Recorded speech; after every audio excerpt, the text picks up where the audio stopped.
was ready to go. Like, I was so excited. My entire family is excited. They're so excited to go into their attics, unbox those Buffalo Blue jerseys, and start back wearing the Buffalo Blue again. So this is a big time for me.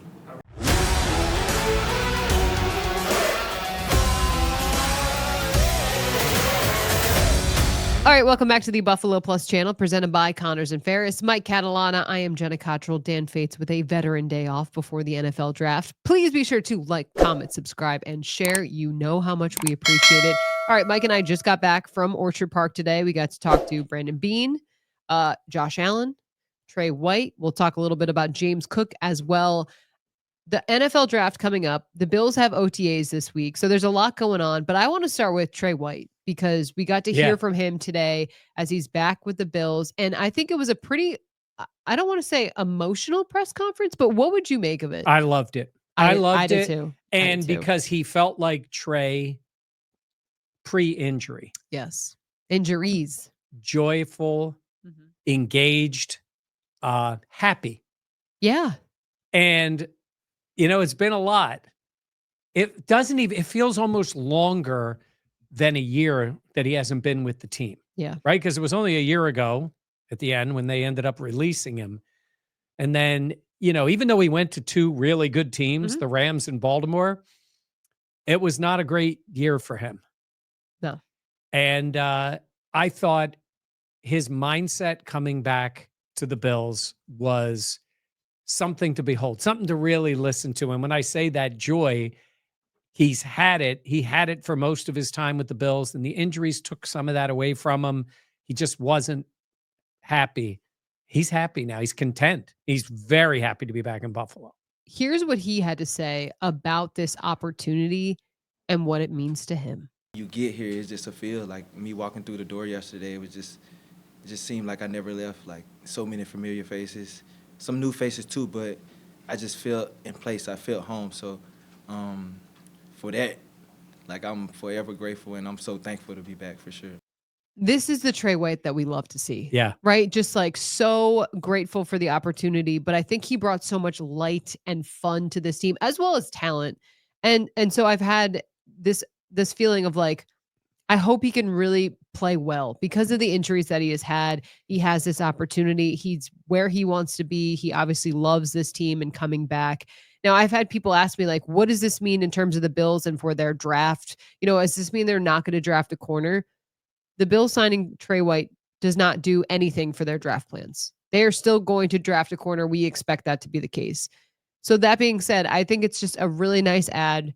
A veteran, knows the system, who wants to be in Buffalo. And just to see the attitude in which Trey had, it was so refreshing because we've seen what he can bring to this team. And it just feels like he feels like himself.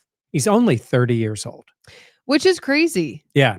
So he's been on the team, was on the team, if you go back to the beginning, a year before Josh Allen got to Orchard Park. He was there with Micah and Jordan. He talks to them all the time. Yeah. He talks to Taron Johnson. He talks to all these different players. And he was asked about his goals and what it is. And listen, when you look at their roster constructed here we're doing this on April 22nd. Yeah. I'd say you pencil him in as a starter only because I think he's ahead of Dane Jackson, right? On the other side. Yeah. I mean, Dane's, a quality backup player. But a lot can change between now and then. Yes. They could still bring in another veteran, though I don't think so. I think they're going to draft a corner or maybe more than one. I mean, who knows what they end up doing. But I think he knows that. He was asked about his goals, and he says, my goals are to win. Now, this was my favorite part of his news conference because he was talking about winning and not being with the Bills. And he was like, I would have hated my last game because you guys remember he was playing for the Ravens when the Bills beat them in the playoff game. And he's like, I would have hated my last game to be against the Bills there. But he told this brief little story about talking to his buddy, Taron Johnson, during the season about how well the Bills were doing and how he still felt to be part of it. This place is so special, so special to my family too, that this is the only place that I really want to be and do it the right way. Hopefully we get a Super Bowl here and I'll be a part of it because I was telling Taryn, me and Taryn was talking all throughout last year. I was like, y'all win a Super Bowl without me. Like, I'm getting an honorary ring. Y'all gonna have to send that to me. I'm gonna need that for sure.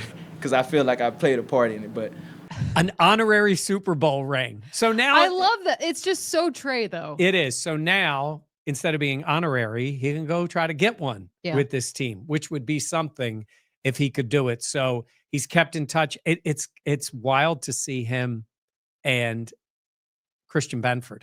Yes. Well, he was asked about him too. Yeah, because Benford came in as this rookie, started from day one, opposite of Trey White. Mm-hmm. And now Benford is the guy. Yeah. And Trey is the guy who's back.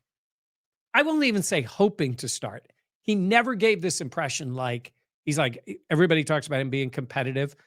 Brandon Beane said, absolutely. Yeah. He, basically he's in the running to start. He's going to, because that's kind of why you brought the veteran in, depending on what they do. But he's certainly the other guy now defensively. What he's got left, we don't know. We don't. I don't even know if he knows. I think when he's playing in Baltimore in a different system and in LA in a different system, he's a guy. He's not Trey White. Coming back to Buffalo, I think he'll feel that comfort. And he talked about his closeness with Sean McDermott too. Yeah.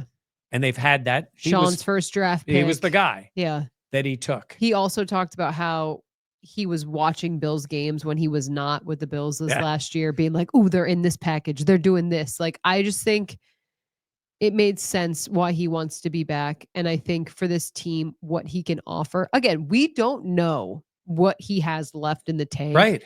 But I do love this move from both sides of a guy can go play the place that he wants to be. And also a team can see what there is in store for Trey White and what he can add, because he does know this defense. He does know the players. He does know the personnel, all this stuff. So it makes sense on both sides. And it's just, he felt like Trey White. And I mean that in the best way possible. So I'm really excited to see. But Brandon Beane did speak about we'll see, because we will see. We don't know. He said nothing was promised to him. He said, that's the way we operate. Yeah, which is fair. You bring him in and then you go play. And it's good. I think it's good in that way. It's cool for me for all these years covering the team. And I'm not even talking about back in the old Super Bowl days, because players rarely left. It wasn't free agency, or it was just sort of starting, and it was just very different. So many of these players cannot wait to come back. Yeah. There has been a long list, and they talk about how much they enjoy being in Buffalo. So the second acts aren't always big, huge things, right? They come back, they give the team something, whatever it happens to be. Even Micah coming back last year, he never played. No. He just wanted to be around the place. Vibes guy. Yeah, he is a vibes guy. I don't think that's what Trey White is. I think I don't think so either, but he's going to be on the roster, I would think. We haven't gotten the exact details of the contract, but up to 6.8 was the number. Joy. Yeah. A joy to be around today. Yeah. But again, that doesn't mean Brandon Beane's not going to draft a corner. Yes. And let's talk about Brandon Beane, because he had his press conference today, this obviously ahead of the draft. And you asked a great question, Michael. Well, I was thinking of it. Thank you. I was thinking of this when I was looking over all the different players that could possibly be Bills draft picks, right? And so Trey Amos is one of those guys who is on his third college. Yeah. And I said to Beane, it wasn't that long ago that a transfer was like, oh, red flag. Like, why did he leave? What was the reason? Unless you transferred from like a smaller school to a bigger school. But even that, for a few years ago, wasn't that long ago, transfers, they had to sit out. It was just a very different thing. Now, it's 3 schools is 2 is common. 3 is becoming more and more common. So he's played at 3 places. And I asked him about the evaluation process, because think about these guys. Even in the NFL, it's rare when you're different teams each year, especially at a starting level player, maybe for some other random players or backups. So I asked him about how they evaluate that in terms of figuring out what these guys are really like, what they can and can't do. And he talked about the difficulty of narrowing that all down when the guys have been more than one place. I think it's definitely more challenging, to your point, Mike, in a lot of ways.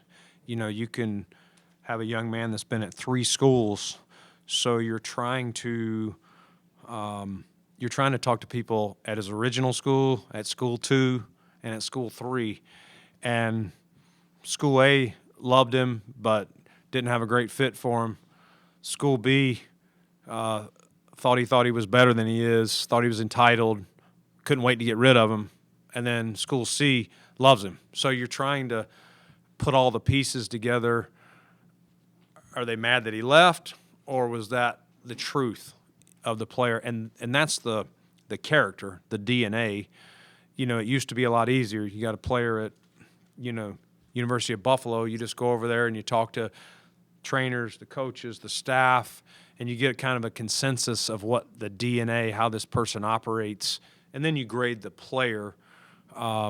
This one, when these guys are transferring 2 and 3 times, it's harder to get the clear pictures because sometimes there's sour grapes on one side or another.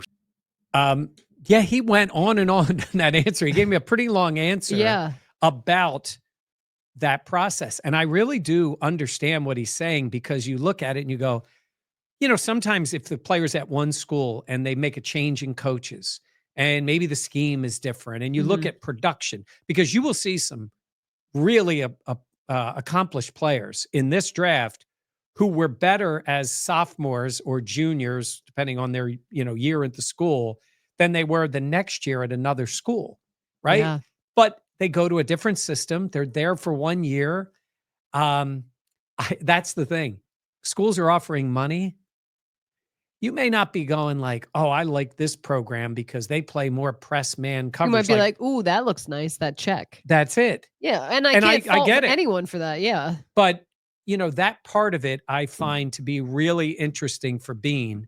And he talked about a little bit of that. I also asked him about, looking at players based on the schemes they play in, and especially for corner. Are we talking about man schemes? Yeah. Or are we talking about zone? But a lot of times, like if you have a super talented player, I'll use the idea of a player at a small school, right? And you say, oh, he's going to get a chance to go to Texas. Well, Texas ain't changing their system for him. And he might have been a press man guy at, Boise. I'm picking Boise. It's a good program, but he's going to go to Texas or Alabama. Texas, yeah. They're not. So he may not be in the best system, but they think he's a great talent and he adjusts. So the whole idea of going, wait a minute, can this guy do that? Can we look at him objectively and look at his skill set? Can we bring him in, see what he can do on the board? Which way does he learn? Because I think it's less consistent now. It used to be you played for Nick Saban, you were there 3 years, everybody there knew the guy. And now they go in different systems, different places. So that's why I think there's so much volatility in where these players are going to go, because you know a lot about them, but maybe less than you did before. Well, and what Beane was talking about too is like maybe he had a really good rapport at school A, and school B didn't really care for him, or didn't think he had work ethic, or didn't think that, or thought he was above the program. Yeah. And then school C was like, he's our guy. So there's so many layers. And I do think Brandon Beane and general managers' jobs in general got harder with how much transferring has affected college in general, just of like, how do you rank productivity now? Because some players are not going to be as accomplished because of what you're talking about. How much do you rate like loyalty? Is that something that stands out to you if a guy decides to stay? So, and money, like all these things. Think about it. There's players, absolutely, who they get drafted 3rd round or less. That would be making more in college. Yeah. Yeah. That's and so they already true. have money. Yes. Now, they used to make the jokes about the handshakes and the extra money. Yeah, some players got money, but not like it is now. Where it's several million off the top. So all those things are part of the evaluation process. And then as you get to the draft, you're like, take this all in. Yeah. How does he fit with the Buffalo Bills? No, it's true. And it's a hard job. And Beane has said this so many times before of like, it's a projection business, all this stuff, but it does make it a challenge because there's that much more variance that you're seeing. But do you have an impression now of what you think? Beane talked about, and they always say this every year, there's not 30 first-round grades. Yeah. There's not 32 first-round grades. He said, Beane did talk about how there's a lot of I don't want to say depth, but like it's a good D-line class. Yep. He did talk about that, and obviously that's a position of need for this Bills Yeah. team. So he didn't go into specifics though of how you weight a position, and also if that how that tracks on your like needs list. Does that make you rank things a little bit differently? But do you have an impression of what you think he'll do this upcoming week? Well, I don't know how many first round grades. He didn't give us a number. He said less Yeah. than 30. He says that basically every time. But he did say this. I rank the grades based on the Buffalo Bills. What we want, what we like, what we need. And there is need element to it. Yes, of course there it's is. not just best player available. Sometimes the way they look at it. Yeah, the best player might be at some point a quarterback. Right. Are you going to do that in the early round? No. No. But you also say if you're looking for a corner, there may be a player whose measurables aren't as high, but he is well-versed in zone defenses. They think he fits what they do. They may have a first-round grade on him that 15 other teams don't.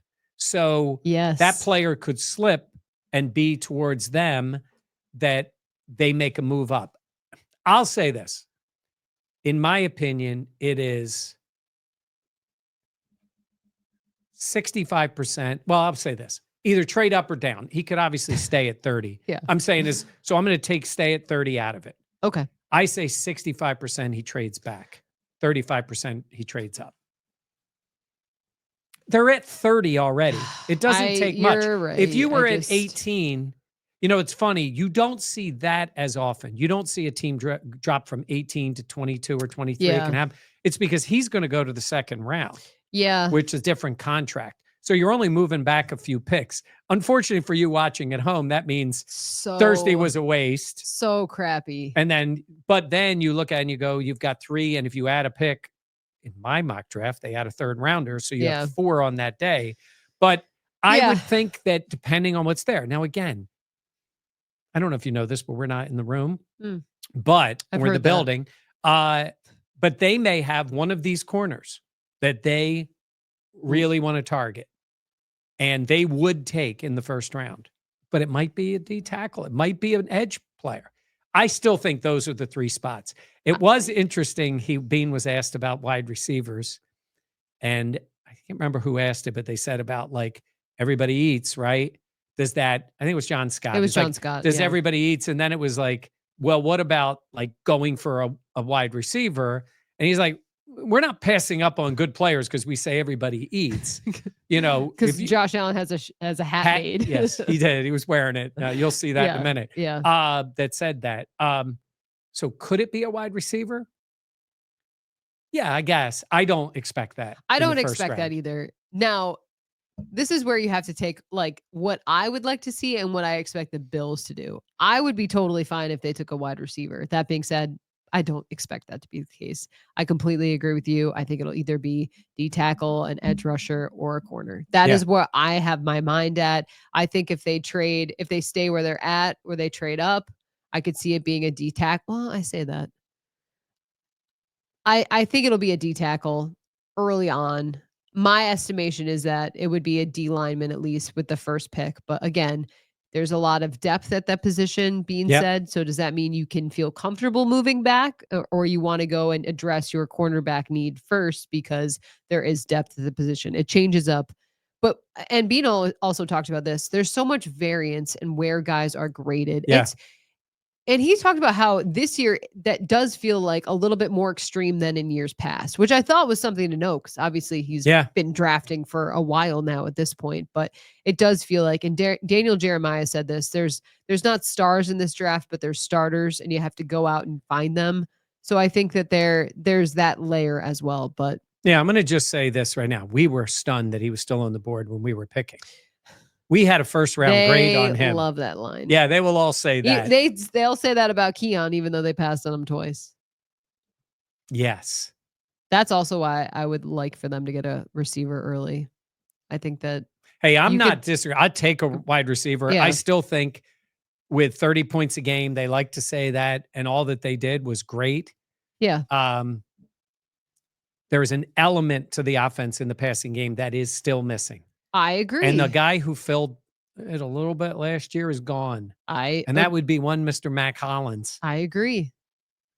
And they everybody eats is not just for the wide receivers, obviously, but we can go into James Cook a little bit. Yeah. One quick thing. I'm hoping Beane has a big week. I hope everything works out. I don't want to hear how young Keon is anymore. Oh yeah. Yeah. That to me is always like an alarm bell going off in my head. If they're like, oh, a player is young, it's like you can be young and still really good and really mature and really talented and play well. Yeah. Sometimes Two someone things can be wise, true. well, no. Someone wise once told me there are reasons and there are excuses. Yeah. Being young sometimes can be a reason. It can also be an excuse. And the NFL doesn't wait. No. And it may be that case, but hey, listen, they need production. Yeah. It's Josh freaking Allen going into his 8th year. Which Like, is so crazy. If the guy's not ready, somebody's going to play. And he's a 2nd-round pick. I'm not saying Keon doesn't come back and isn't ready. He could come back much better this he year. absolutely could. So for the Bills, He could be totally fine in his career, all that stuff. But what we saw in year 1 left more to be desired. Now, that doesn't mean that he's hit his ceiling or anything like Right. that. But you would have liked, my thing is more the attitude. I want him to come back with the attitude of like, I didn't play as well as I wanted to my first season, and I need to be better. That is what I want to see out of Keon. And I know we're going to go to Josh quick here, but I just want to ask this. Do you think sometimes there are guys, especially when you're younger, you don't like to publicly admit what you can't do? It's more of like, I need the confidence. Meaning like, No, I I hear want to you. hear a guy, maybe privately he's going to do this. Privately, he's like, I got to be a better route runner. I got to come back from this better. I got to build more trust with Josh. Mhm. But publicly, he doesn't want to be giving that up. I mean, you do need an immense amount of confidence to play this game in the NFL. I agree. I think sometimes when you're young, you force a little, I'll say bravado. A little Bravado bit. is literally the exact word Yeah. that popped into my So head. you force that. Maybe that's just all it is. But I do think at some point you got to recognize, Yeah. because Josh Allen needs you, Yeah. or he's going to throw it to somebody else. Well, see, and that's that. I hear what you're saying.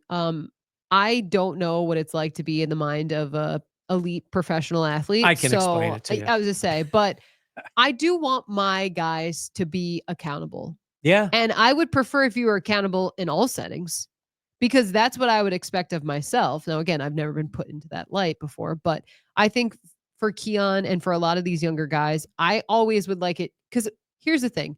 You always see Josh fall on the sword. You see Josh fall on the sword even when he doesn't need to.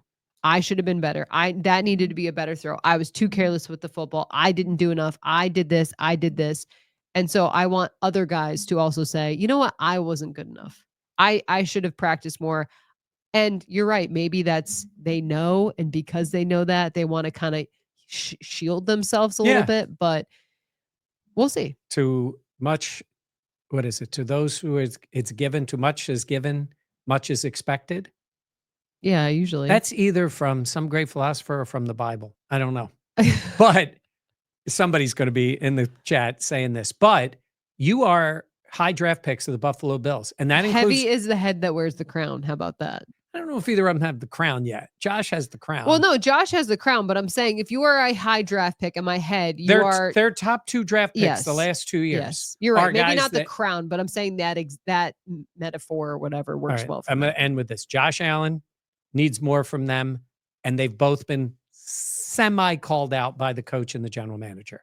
Kincaid to get stronger, Yes. to come back better, and Keon to fight through things a little bit more going forward. But hey. But they're still young. Yeah. Reasons and excuses. Time will tell. Yes. Time will always tell. Yes. Okay. And how about Josh? Let's talk. Well, do we want to talk about James Cook? Yeah. James Cook. Okay. James Cook is not at OTAs right now. OTAs are voluntary. Yeah. Later on, there is a mandatory mini camp situation. That's in not June, right? Yeah, it's June. So what do you make of that? Doesn't surprise me. Me either. You know what? I'd have to go back and look at how often. I would think James Cook would have been at them. I never remember being a thing. Well, that's the thing. It's not a thing until it is. Yeah. I'll say this. I understand why he wants more out of his contract, right? I Yeah. do. And I just don't think you have much leverage in April.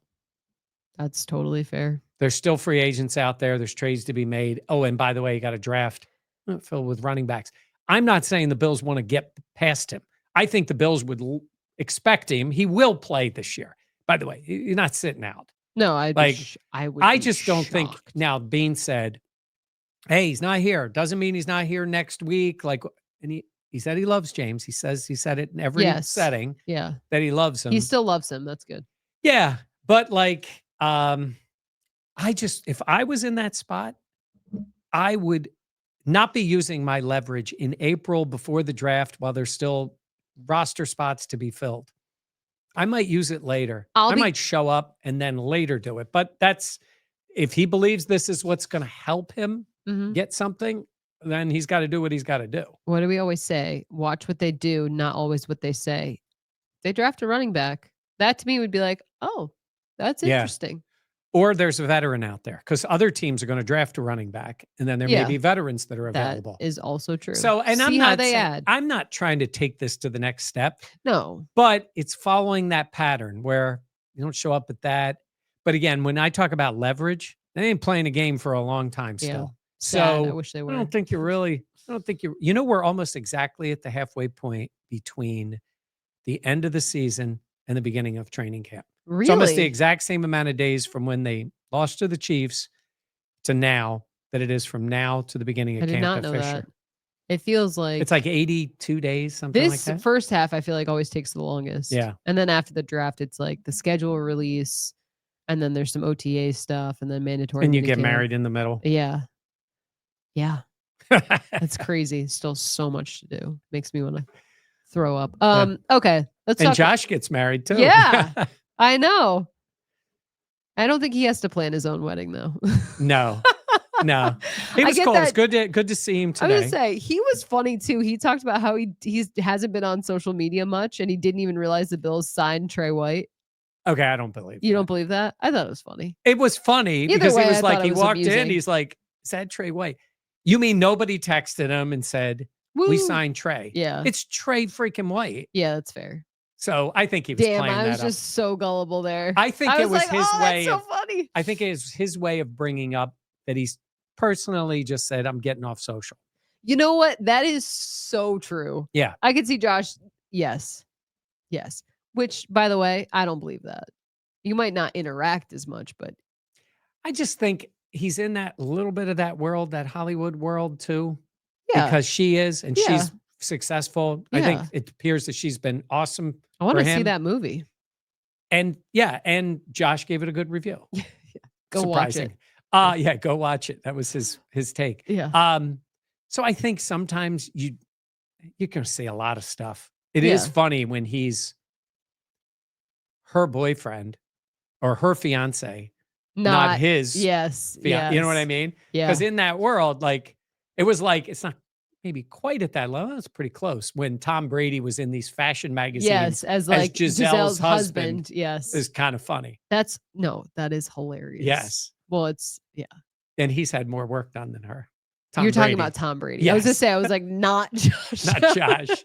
No. I would be shocked. All right.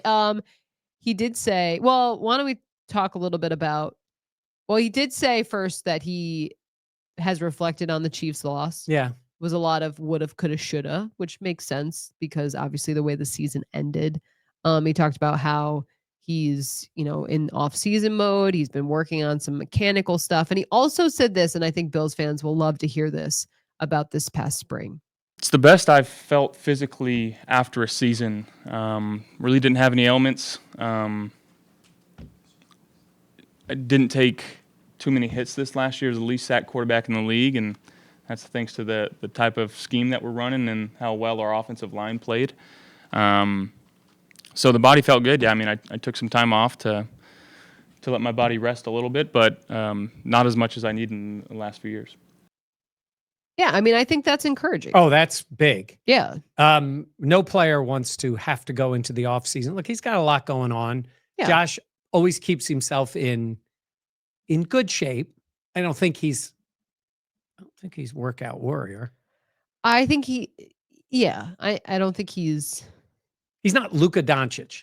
That's No. where you don't do. Yeah, I was Yeah, gonna say even during the year. donut curls. But I don't think. Yes, he's not Von Miller either. No. Right. So I think he's never like you comes in. He goes, "Wow, Josh got fat." Like you're never. No. But I think he He's- keeps himself in shape. Yeah, I feel like some of those guys are so strict about their diet, and this is just how I feel. They're so strict about their diet, so they're like, "My God, you're jacked." Yeah. Like because the diet is such a big portion of it. I think Josh has always been like I'm going to eat how I like to eat, not unhealthy, but like Yeah. he's never been like No, DK Metcalf. I know. Can you imagine that? But I will say this. I will say that I hope he takes a break from throwing in the offseason, long breaks, because we joke about it, but like you go to practice, like he throws every day. Every day. I'm trying to think of the days we've been there, unless he's injured.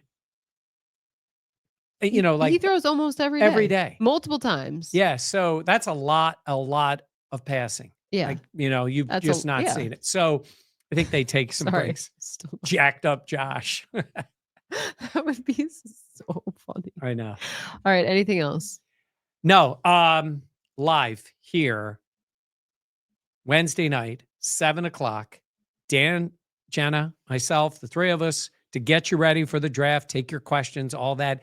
And then on Thursday night and Friday night, the main part, the first 3 rounds of the draft, we're going to come on live. We'll send out something on social or on the channel, but keep in mind, it'll be within a decent amount of time before the Bills go on the clock. So we'll be able to be with you, recap what's going on. You can even, I'm sure we'll be keeping you up to date on what happens in the draft, taking your questions and all, leading right up to when they draft. If they draft on Thursday. God, don't even. Or if they get ready to trade up. Like, we'll be on early enough. So we'll let you know Yeah. the times. But we want to be there, interactive, both on Thursday and then when they're making at least 2 picks, I think, on Friday. I want them to pick someone on day one. So do I. I would like to see that. So, Yeah. but I'd also would not mind seeing a move that gets them a third. Yeah, I get it. Because then they would have, if you did move back, you would have 4 picks in the top. In the deal that Top I had 100? was in the top 88. Oh, I mean, yeah.